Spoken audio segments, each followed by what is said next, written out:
Shapez 2 is a pure automation game, and there's nothing more rewarding than the feeling of producing a challenging shape and sending it off to the vortex. However, mistakes happen, and sometimes that creates an intricate puzzle in itself to unwind. So today we're going to break down a series of tips and tricks to help avoid making time-costly mistakes and cover how we can troubleshoot issues in our factories. So let's get into it.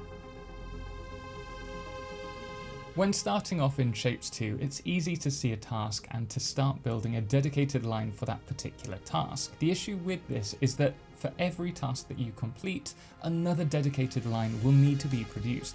And as you vie for space, you'll often find the Vortex platform becomes a spaghetti mess of belts and buildables.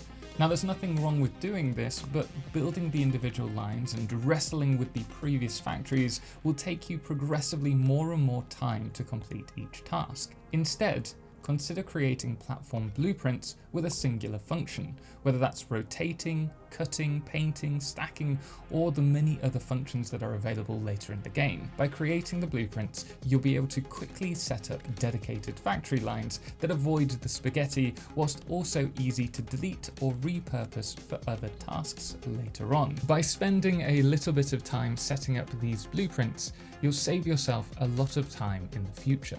In Shapez 2, there are multiple buildables that you can use to produce your shapes, and depending on which buildables you select, you'll be able to see how many you need in the right-hand box when supplied by a full belt. What can get confusing is trying to then add other buildables directly after the line. To save the confusion, always merge the lines back together after a given function so that you're always working with a full belt. And if you're using a cutter, you'll have double the shapes, so you'll need double the lines. And you may have also noticed speed multipliers available in the shop. Now, you can use this upgrade to increase the amount of resources processed per minute. But don't worry, this upgrade will affect all machines. So the ratio will always stay the same regardless of whether you've upgraded the speed multiplier or not. And speaking of ratios, if you're wanting to maintain full belts, a space belt can supply up to 4 platforms.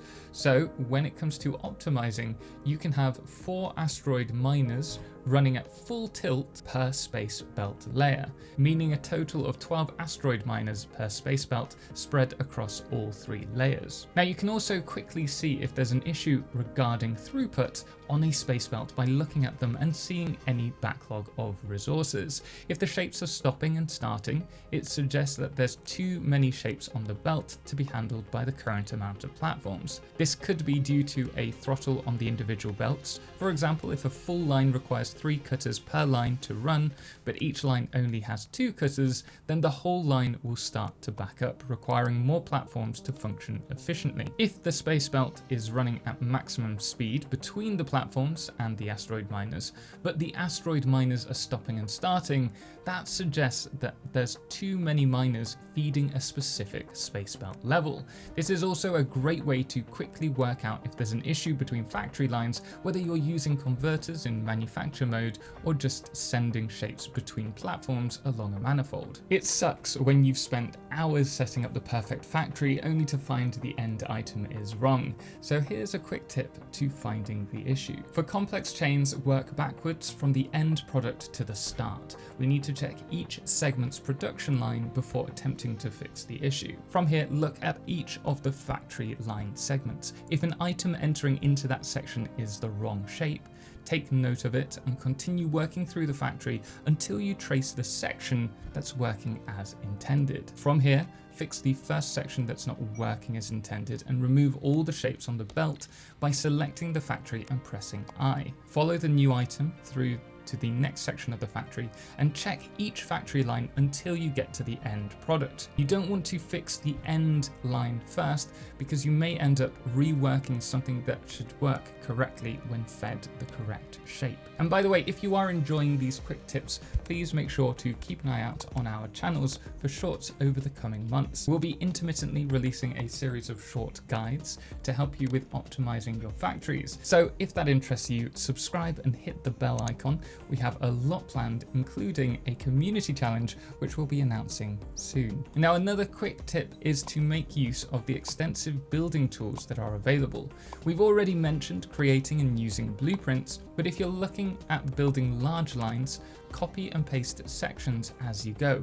It'll help you build quicker, and more importantly, you're less likely to miss a line by accident. There's also the undo tool with Ctrl-Z, so if you accidentally delete the wrong element, you can quickly undo the mistake rather than have to rebuild everything individually. Now, unless you're using wires and a smart sorting system, don't mix items on belts or on the individual space belt layers. It's asking for trouble, as there's no simple way to sort the items in the early game. Instead, keep one shape to each belt or space belt layer. That means that on a space belt, you can have up to 3 different shapes on a space belt, providing they're on different layers. This will save you from accidentally having the wrong shapes go to the wrong factory line, which will slow down production. Same goes for paints on a space pipe. Just keep everything to their own dedicated lines. This does mean as your factories get larger, you'll find using multiple dedicated belts and pipes becoming more difficult to manage around your factory, as they'll just take up more and more space. This is where trains come in, as you can have multiple trains using a single dedicated line that splits off to the individual factories, saving you a lot of space and removing the excess spaghetti. They're also much faster, and the rails don't contribute to your platform limit, making them the perfect tool for long distance logistics. And eventually, you'll even be able to use trains to deposit items directly into the vortex, making your factories even more space efficient. So there you are, a handful of tips that will hopefully help you avoid making mistakes in your factory. And even if you do end up having a few hiccups in your production lines, you'll know how to spot them and troubleshoot them without it becoming overly stressful. Now, do let us know in the comments below if you have any other tips to help troubleshoot and avoid mistakes in your factories. And if you've enjoyed this content and haven't already, do make sure to subscribe. We'll be sharing more tips and tricks videos, as well as developer updates on Shapez 2 in the future. And if you're wondering what to watch next, why not check out our video on advanced tips you probably don't know in Shapez 2. But until next time, thanks for watching.